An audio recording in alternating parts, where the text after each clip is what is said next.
Good morning from the West Coast of in California on this day before Thanksgiving in the US.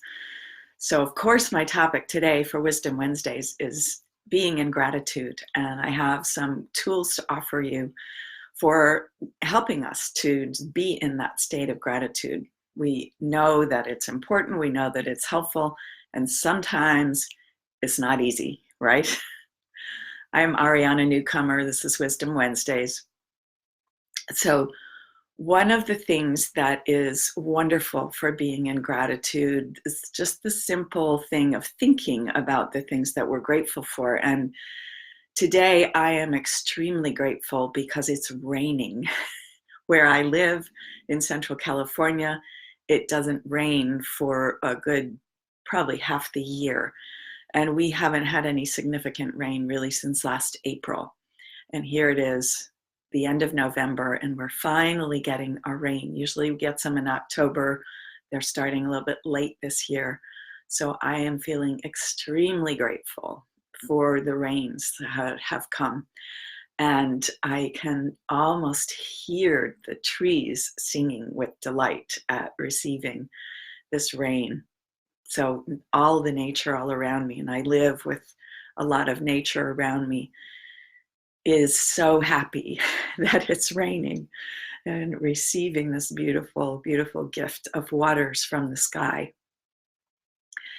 And I'm also, of course, grateful for my family and my dogs and my cats and our chickens and the wonderful eggs they give us, and the beautiful place that I live, my dear friends, and the work that I do, the clients that I have. All of these things are things that I can be grateful for. And every night when I get into my bed, we have this wonderful bed. It's like a European Sleep Systems bed, and it's made out of wool and latex and organic cotton, and is the most comfortable thing in the world. So I'm always grateful when I get into bed at night. And so that's one thing. That's just the simple thing, getting ourselves to think of the things that we are grateful for.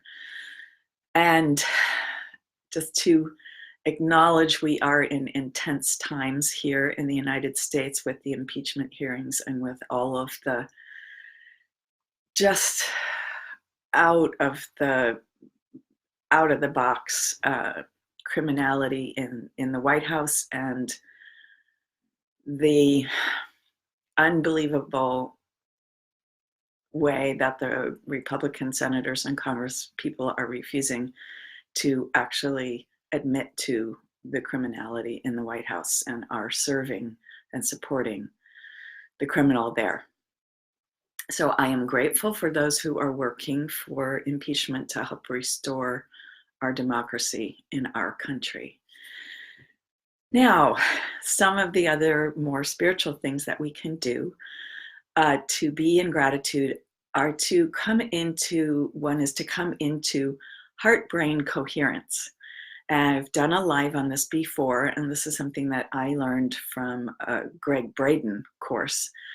And it's the practice of syncing up the heart energy with the brain energy, bringing the frequencies that they're producing into coherence, into harmony. And it's a simple practice too. And this also comes out of the work of the Heart Math Institute. They've been doing all this fabulous research on the heart and the fact that it has a much larger energy field than the brain. And so the heart is actually more central to who we are than the brain. And we've been so trained to think of the brain as the king, the queen, the lord over everything else. And that's actually not the case. We're much more complicated than that. So coming into heart-brain coherence, you can put a hand or both hands on the heart, and best to close our eyes. And we come into a feeling of gratitude. We think of something we're grateful for, something we care about, something we love. These things can all, these feelings, these emotions can all lead us into heart-brain coherence. So as we get quiet and we think of something that we are grateful for, I'm thinking about the rain. right now, and I'm concentrating on gratitude because it is Thanksgiving season. But you can use caring and love also to bring yourself into this state. Consciously slow and deepen the breath. This is another way to just bring ourselves into a calm and centered state, is with the breath. So belly breathing, soft belly, consciously slowing and deepening the breath. Thinking of this thing that you are very grateful for, that you care deeply about, that you love. And holding the intention that you're synchronizing the heart and the brain. The brain waves have frequency, heart waves have frequency, and what we're doing is syncing them up, making them the same.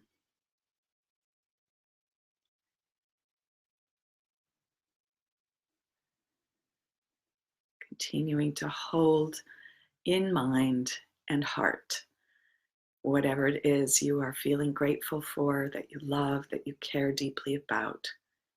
Breathing slowly and deeply.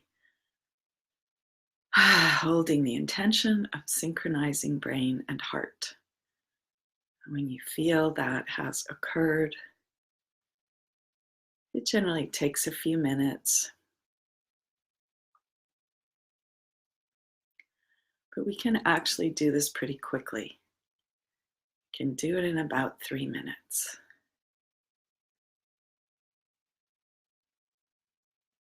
And this is something you can pop yourself back into at any time in the day. Just take a little time and synchronize, come into heart-brain coherence. So this brings us into a much more calm and centered state. It brings our brain waves into a more meditative place. And it allows us to actually speak then from the heart. So we connected our brain with the heart, and then we can respond from the heart first instead of, boom, just getting triggered out of the old patterns. This is another technique we can use to help ourselves when we're trying to sort of decouple from those old triggering mechanisms, is to practice this heart-brain coherence. It allows us to be less quick to trigger out of the old wounds. So this is helpful as we're going into our family situations, because our intimate family members are the people who can trigger us the fastest of anyone on the planet. So let's go into Thanksgiving with this love and this heart-brain coherence. Then also, I have received from my guides the information that our third chakras, which is the solar plexus, so just below the ribs here in the front, the kind of center of the body there, our third chakras actually carry the energetic pattern of the dominator culture that we've had for about the last 5,000 years. Our third chakras, if you're not familiar, are our chakras of personal power and will, and also of self-nurturance. Think of the digestive system that's there in the third chakra. And so I was instructed by my guides to create a guided meditation and sound healing to help shift the energy, literally the energy pattern of our third chakras to the energy of partnership. So we release that energy of domination, the kind of geometry of it, and we replace it with a sacred geometry of partnership. And when we're coming from partnership in the third chakra, this is yet another piece. So coming into that heart-brain coherence is one simple thing we can do, but also when the third chakra is radiating the energy of partnership, then we are going to come to another level of being in that inner coherent state and being able to respond rather than react, and to be able to let go of feeling triggered in certain circumstances. So I'm going to pop the sign up. You can get this for free from me as a gift. My third chakra guided meditation and sound healing. It's called the third chakra reconfiguration meditation. It's about 15 minutes. And it's something you can do as a practice because that dominator energy is all around us still. That's what's emanating from our White House right now.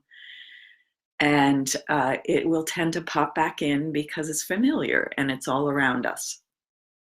So I suggest that you use the third chakra meditation several days in a row, like maybe 5-7 days in a row, and then perhaps once a week for a while to bring yourself back into that, bring that energy of partnership back into your third chakra. And you'll find that when the third chakra is working with that energy of partnership, your relationships are going to improve on all kinds of levels. So have a wonderful time with this guided meditation.